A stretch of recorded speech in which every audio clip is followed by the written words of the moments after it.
And the reason why we did that is because we did not want to build a product in a vacuum. We wanted to make sure that we were solving real problems of real users within the ecosystem. And the best way to do that is to build fast and fail. Explain why there was this significant need for Veera in the current browser landscape. So one thing we notice is that the big players, the big tech in the world, they make their money out of data. So they're collecting and farming a whole bunch of data. That data is then taken somewhere. We don't know. Outside of India, it's processed across borders in different countries and monetized. And we weren't kind of very comfortable with that. So it's Hello everyone and welcome to another episode of Startup Stories India. Today we have Mr. Arjun, who is a co-founder, and Mr. Sam, who is the CTO of Veera, who are revolutionizing the mobile browsing experience in India. Join us as we delve into their journey, exploring the vision of Veera and how it aims to transform digital landscape in India. Hi Mr. Arjun, hi Mr. Sam. Hi Shravya. hey, good afternoon. Very good, thank you. How are you? Thank you so much for having us here. Thank you. Great. Yeah, absolutely. Pleasure is all mine. Yeah.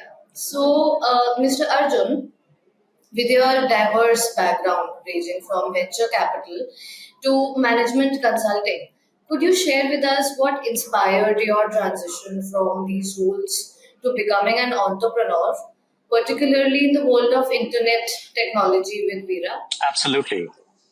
See, I was trained as an engineer in my college days and my master's days. I moved away from it a little bit when I went into consulting, but I gained a couple of very, very valuable skills in terms of problem solving, root cause analysis.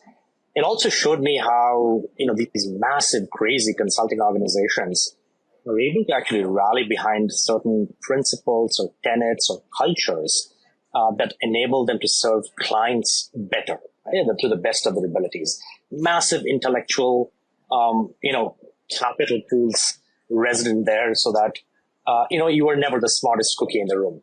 It was very humbling, but it also gave me a lot of hard skills to practice and hone over time.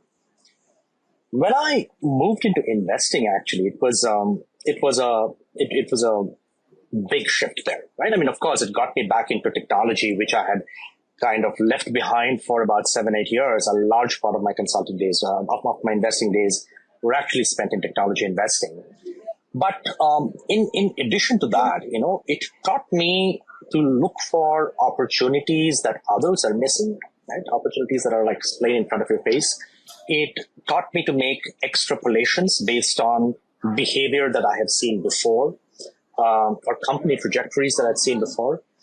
And it also taught me, and this is not the role per se, but a lot of founders that I was interacting with, they taught me the value of not being afraid to go up against the biggest guys in the room, right? So therefore, I was focusing a lot on making contrarian bets to the best of my abilities, as much as my, and my firm would facilitate some of this, right? Both taught me to work 18-hour work days and of course weekends. So that's a valuable skill to earn and not be jaded by it. But, throughout my journey, what I was seeing is that I was getting inspired and motivated to transition from being an agent on one side, right? And slowly taking more and more ownership to being the principal. So that when I'm seeing a problem, I was instinctively getting trained to see, okay, how would I solve this, right? For this particular user set. Once you do that enough times, you're getting pretty good at actually identifying problems on one hand and also thinking, what would it take for me to actually solve this in terms of people, resources, and how big could this get? So I think these were the inputs. This was the journey that got me into entrepreneurship. And of course, the more I was seeing the pain points that were resident in India, which was my playing field, it was apparent to me that I would add much more value by being a founder than being either a consultant or an investor. So, Mr. Sam, can you please give us your introduction and let us know about your journey, how it has been, and how you came up with such an idea, and What did you actually, what was the shift basically for you? Yeah, absolutely. I'd be happy to. So I've spent around 20 years in the tech industry, starting off as a kind of software developer, writing code for desktop applications back in the day, coming out of university with a kind of bachelor's and master's degree, so kind of pure tech. And I slowly kind of gravitated towards problems that were involving lots of data and distributed solutions. So this kind of married into around the dawn of cloud, when cloud kind of came into the frontier in the late 2000s, 2010 and 11. I was really attracted towards these big scale solutions where we're having to deal with lots of moving parts. And I continued down that path for a while, again, architecting these complex solutions and building really cool platforms.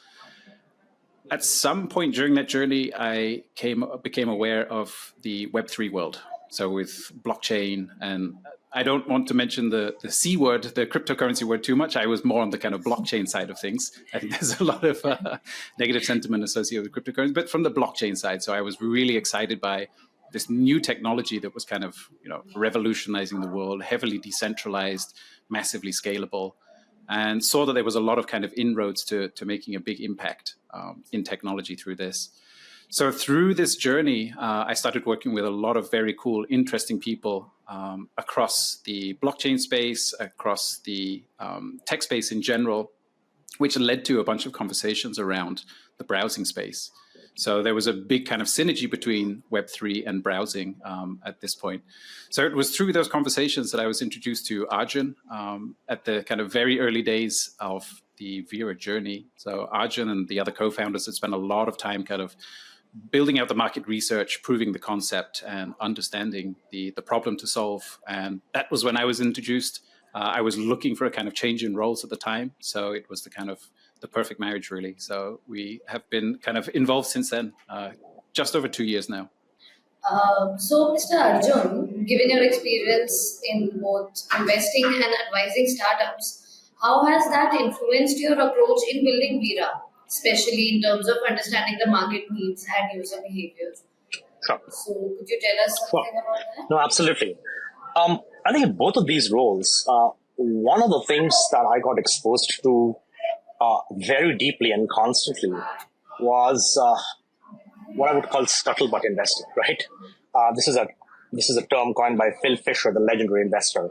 But it basically means that Could you tell us about that? yeah, you're aware. So I'm very glad to hear that. I mean, the whole point was that if you have a hypothesis-driven approach, let's say, right, to either address a client's problem or to figure out, should I invest in that company? What are the hypotheses that you want to test out? What is the framework that you would follow? And then what are the methodologies that you would employ in a very structured manner to either get a yay or a nay on each of those framework questions, right? So this framework, this problem-solving framework, combined with this scuttlebutt approach, was something I practice. It just comes automatically, right? A lot of us would spend time in the space. And this means everything. In my investing days, I would kind of spend a lot of time speaking to dozens of drivers, dozens of gig economy workers. I would do milk runs with milkmen who are employed by milk tech startups, and so on, right? I would sit in rooms without AC, without fans, where 20 cobblers are stitching shoes together, and I would try to understand the unit economics, right, at the very grassroots level. So when I started Veera, we had a hypothesis that a rewards-driven browser is going to be an extremely powerful value proposition as a platform in India or Bharat. We went out and tested this hypothesis out using this scuttlebutt approach, right? So speaking to thousands of users on the ground, speaking with the ecosystem, right? Ecosystem players include everybody from your advertisers, your content publishers, your OEMs, other startup founders. These are the channels that we employed. We got a pretty wholesome set of inputs from each of these channels, and we fed that into a decision-making matrix to basically come out and say, you know what, this makes sense at a hypothesis level. Let's build out an MVP and then test this further. So we iterated constantly, and at each iteration, we went close to our user, right? And the reason why we did that is because we did not want to build a product in a vacuum. We wanted to make sure that we were solving real problems of real users within the ecosystem. And the best way to do that is to build fast and fail.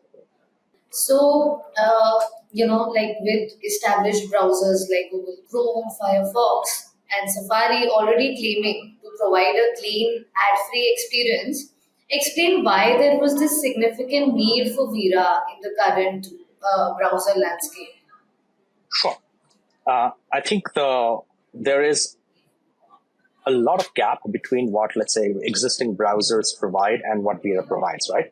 I will give a very broad perspective on this and hand over to Sam, because Sam explains the technical side of this much better than I can.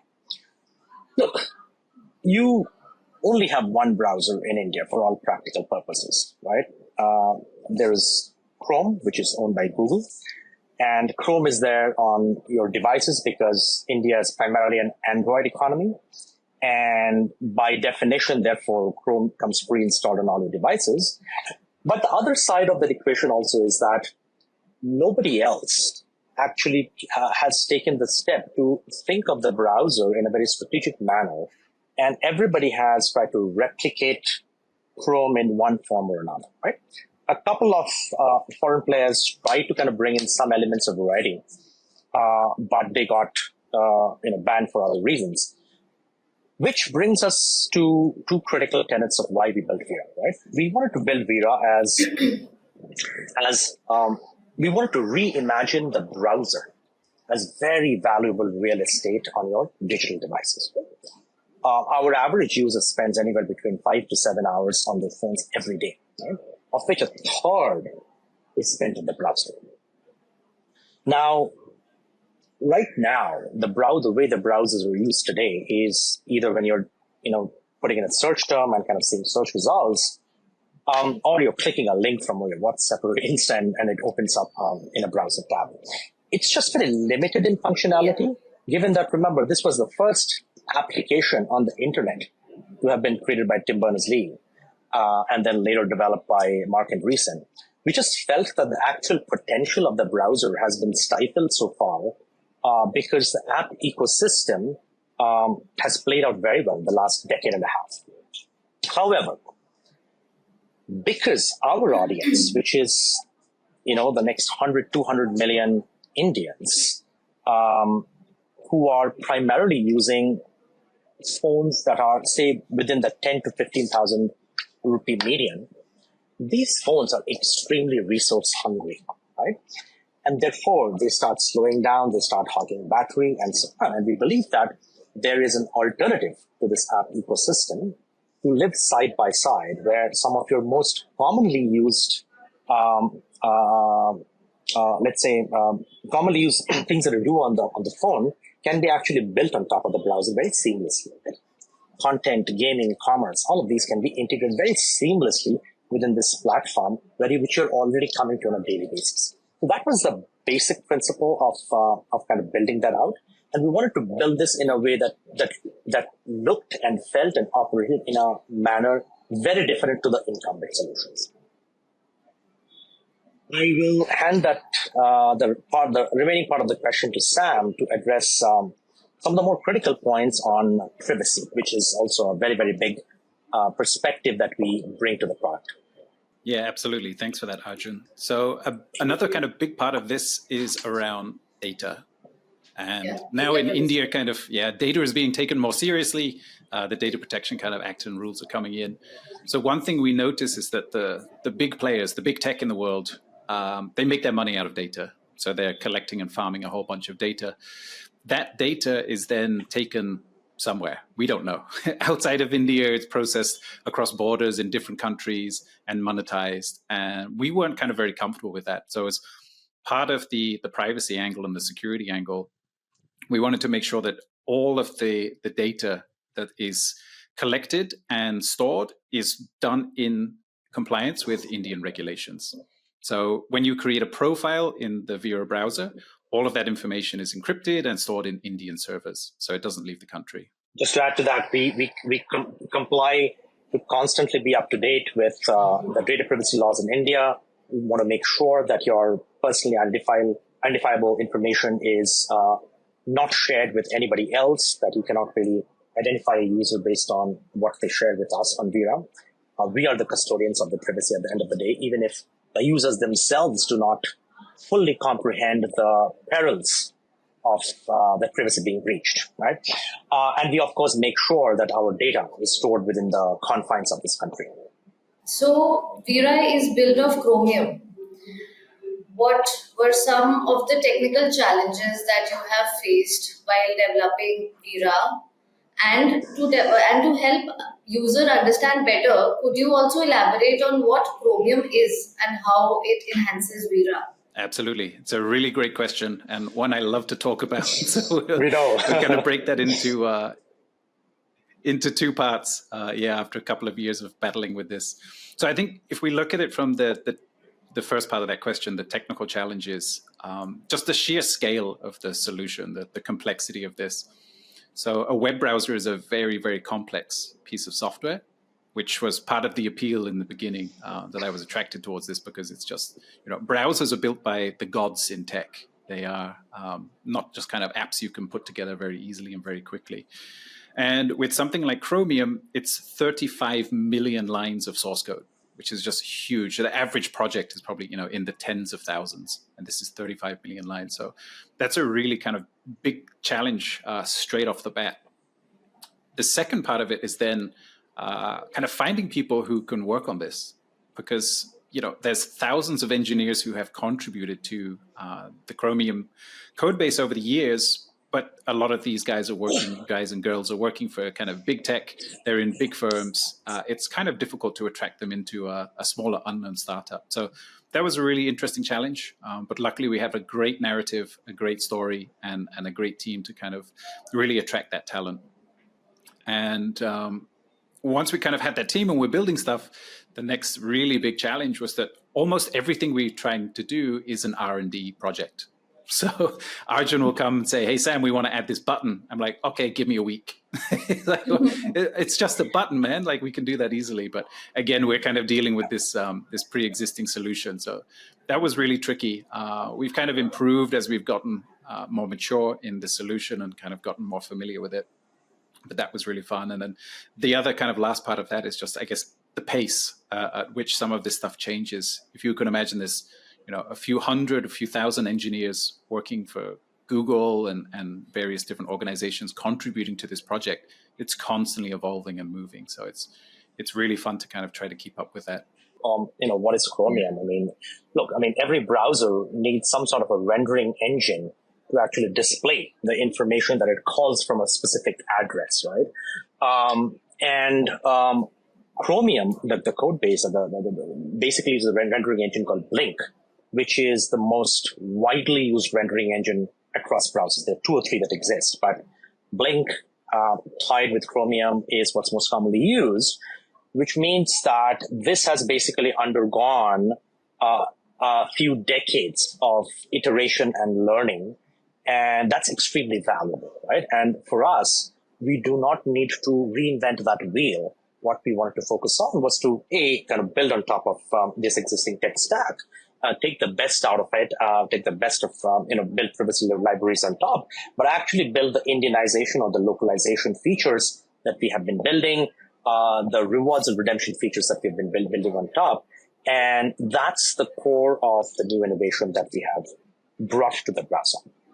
And I was trying to find a good analogy for this.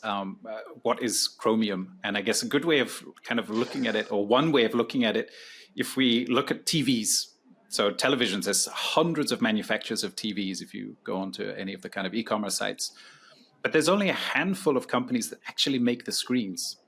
So building a screen in a TV is super difficult. It takes a lot of kind of R&D, a lot of money, a lot of manufacturing. So there's just a handful of companies who make those screens, and then they hand it over to other people to build around it and build all of their kind of bells and whistles on top. That's probably one way of looking at Chromium. It's one of these kind of blueprints that we take and build on top of it. So I have another question with respect to Chromium. So as we know that Chromium is used by major browsers like Chrome, Safari, Microsoft Edge. How does Veera utilize this technology to improve security, productivity, and also reliability for its users? Yeah, another great question. And it kind of continues a bit from what Arjun was saying, where it gives us a baseline on which we can, a foundation on which we can start kind of building on top of. So it means that we have thousands of super smart people across the world who are solving these problems around performance, around security. And because it's an open source project, everybody can kind of contribute to those. So the way that Veera is able to utilize this is that we can take that as a very secure foundation and start building on top of it. As long as we're kind of, paying attention to what is happening in the developed world within Chromium and adopting all of the changes, that gives us a huge kind of advantage, because now we can save a lot of that bandwidth and focus on implementing the features that are actually going to make an impact to our users. Yeah. So I wanted to know about Kavach. I mean, it is so the word the name of the feature is so Indian, and why is it Kavach? And I think it's more like a game changer for users which are concerned about online privacy and intrusive ads. Can you elaborate on that? Absolutely. So as an English person, an English speaker, I'll let Arjun maybe take why the kind of the evolution of the name of Kavach, and then maybe I can talk a bit more about the technical side. No, I think Kavach basically transliterates to being shield, and the name actually came to me because I'm an avid science fiction reader, right? So there's a book by Peter Clines called, I think, 14. I think I got the name right, where a certain building was called Kavach because it was shielding against whatever interdimensional disruption or something like that. So when we were actually building in privacy features, we were basically saying we are shielding our user from all of these third parties who are trying to come in and take your data. And Kavach just sounded like the right kind of name for it. That's the context. Great explanation. Yeah. And it's also helping me improve my Hindi, learning a few extra words here. So as to what Kavach is, it's in a very kind of simple terms, it's an ad blocker. It's an ad blocker that works on a couple of different levels. Effectively, when you go into your browser and you put in an address or you click on a link, there's a whole bunch of stuff that happens. And typically what's happening there is that the browser is going off to all of these different servers and saying, hey, I think you have some content for me, please give me that content. So the Kavach basically looks at all of these requests and tries to figure out, is this request going to end up loading something we probably don't want to load? Is this going to be an ad? Is this going to be a tracker? Is this going to be a script? Is this going to do something that might invade the user's privacy? Is it some third-party script that we don't even know what it is? So based on this list of rules, we can look at all of these connections and just kill those connections or block the connections that we don't think are correct. And obviously, it's not a perfect solution. We're always kind of improving this, but it's something that you can turn on and off as well. So sometimes we don't get it right. If a site kind of gets broken because too many things get blocked, then you can just turn it off and continue using it normally, or you can vary the amount of things that get blocked. So there's a lot of kind of configuration in there. Obviously, for mass market users that we're working with, we kind of try to abstract and hide away as much of that complexity as possible.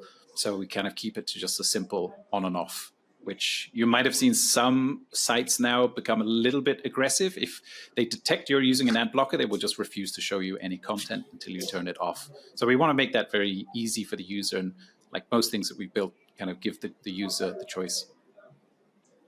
Okay. I have another question in mind. I wanted to know that why the name Veera. I mean, why did you name the browser Veera? I mean, what came in your mind? Is there a story behind it? And are there any other features which are named after any, Indian, like just say Kavach ho gaya. Do we have any other feature which is also named in Hindi? And what is the story behind it? Well, Yeah, But there's a absolutely. trap. Look, I mean, Veera literally transliterates to being courageous and brave, right? And look, and at the end of the day, we are this tiny David trying to take a fight to this massive Goliath who owns 95% of the Indian browser market. We are not only doing that, our ambition, our mission is to actually democratize access to, digital services that have hitherto been expensive, make that much more accessible and affordable to the average Indian, right? Whom it would benefit. It benefits the startup ecosystem, it benefits the users. And this is why this was a very ambitious, very moonshot-like project, even when we started off, right? So it was a very brave and courageous endeavor in our minds, and we wanted to put the nomenclature accordingly. That's Veera. The other nomenclature that we have in the product is Khazana. Treasure, Alibaba, Khazana, Treasure, all of that.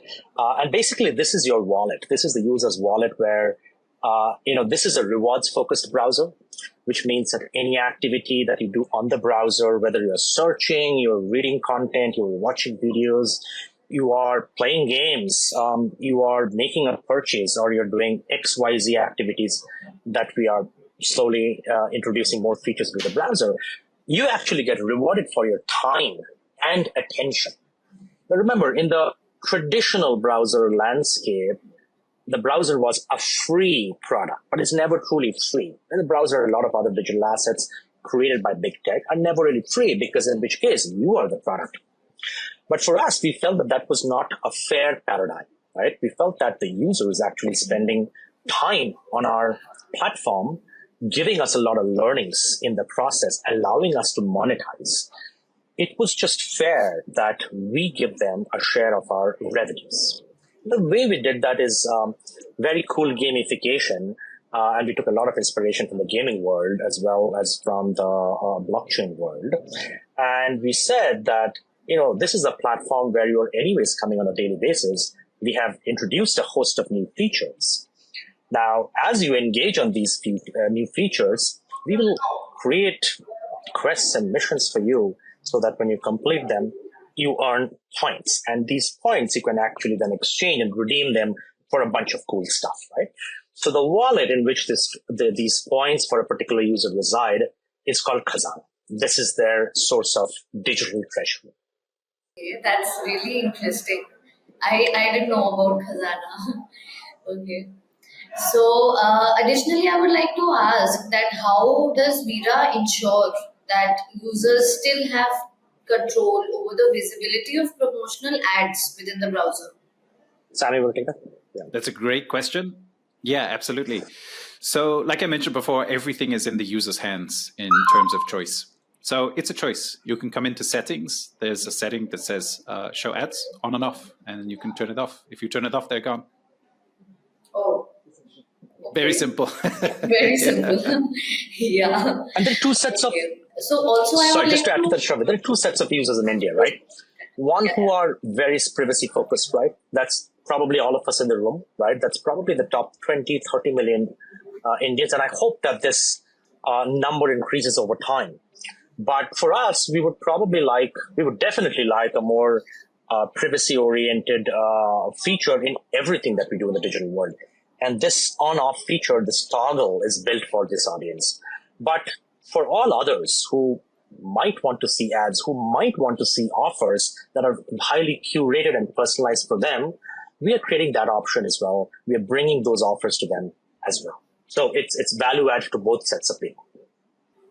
Okay. So looking forward, what are your goals for future innovation? I will answer that very briefly. As you can imagine, there's a lot under the wraps in the works, right? But you'll see a lot of innovations coming in the next 3 to 6 month window. If you look at the world today, it is a phenomenal time to be alive, right? And Sam and I and the rest of the leadership team talk about this all the time, right? There are crazy innovations happening, whether you take AI, whether you take replacements of your mobile phone, whether you take blockchain technology. We are in the process of integrating some of this cool stuff into our platform. At the end of the day, we are a distribution platform, but we also wear a strong user hat by dint of that. We are trying to introduce a lot of features that makes sure that we keep that user pain point in mind and that user experience in mind, because not everybody is going to be able to decipher some of these early stage technologies in the form and fashion they exist today, right? And this is therefore is our responsibility to create that to enable the discoverability on our platform, and in a manner that is very usable to a user. But I'll just keep it at that. It's a little nebulous, but more coming soon.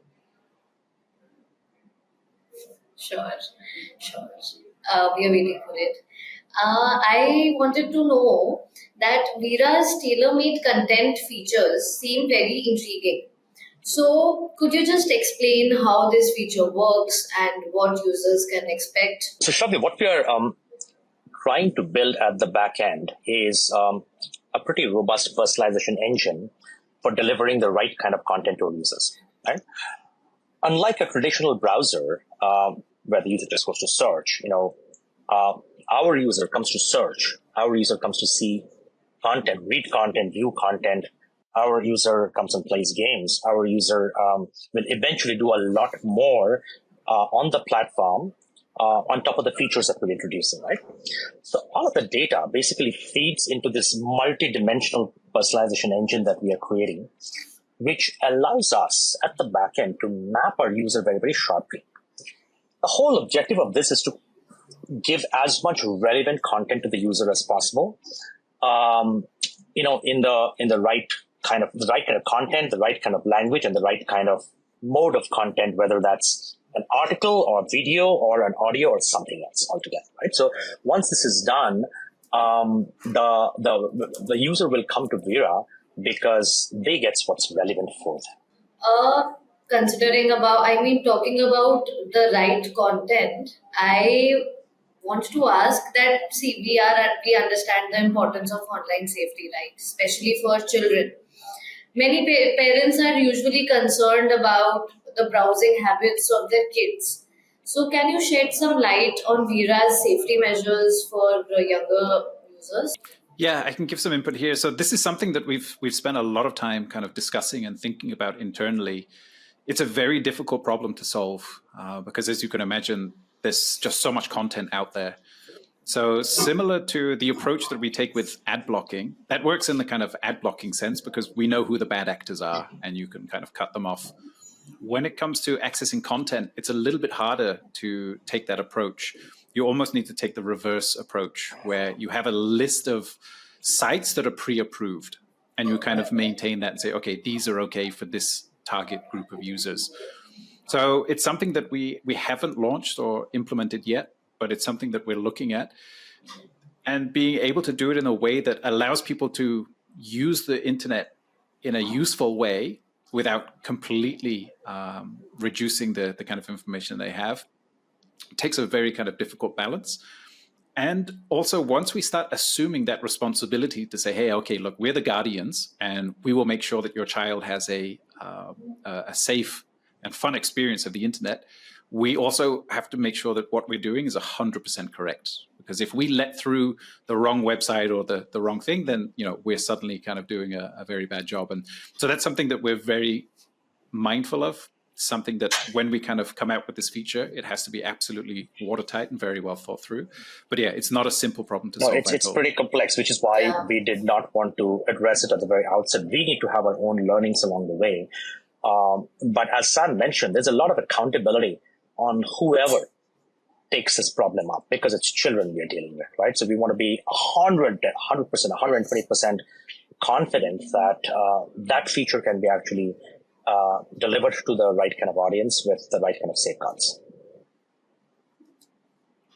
Absolutely. And there's some kind of small steps that we're able to take, such as any of the first-party advertising that we display in the app, Veera's own ads. Yeah. We're ensuring that they're all family-friendly, that there's nothing kind of untoward in there. We team up with some of the biggest publishers in India. So the news articles that we have in our Discover feed are coming from reputable sources. So whilst there might be adult content there, such as, there's a war going on or something that kids might not want to see, it's not any kind of perverse content or any shady content. It's all kind of legitimate content that's coming in. So as much as we can control those aspects. But then once it comes to the wild west of the internet, it's a little harder. That's true. So let's start with a rapid fire round. Awesome. Reminds me of my childhood days and the quiz shows. Yeah. So I have quite interesting questions when it comes to rapid fire round. So my first question to you is, what is your favorite feature of Veera? Who should answer, Shravya? Who do you want to answer? Rapid fire, Okay. both of you can answer. You go first, and then I'll go. Khazana. Yeah. But we have to be fast Okay. because it's rapid fire. So Khazana. Yeah. Mine is the same, Khazana. Okay. What is the biggest challenge you have faced while developing Veera? Chromium.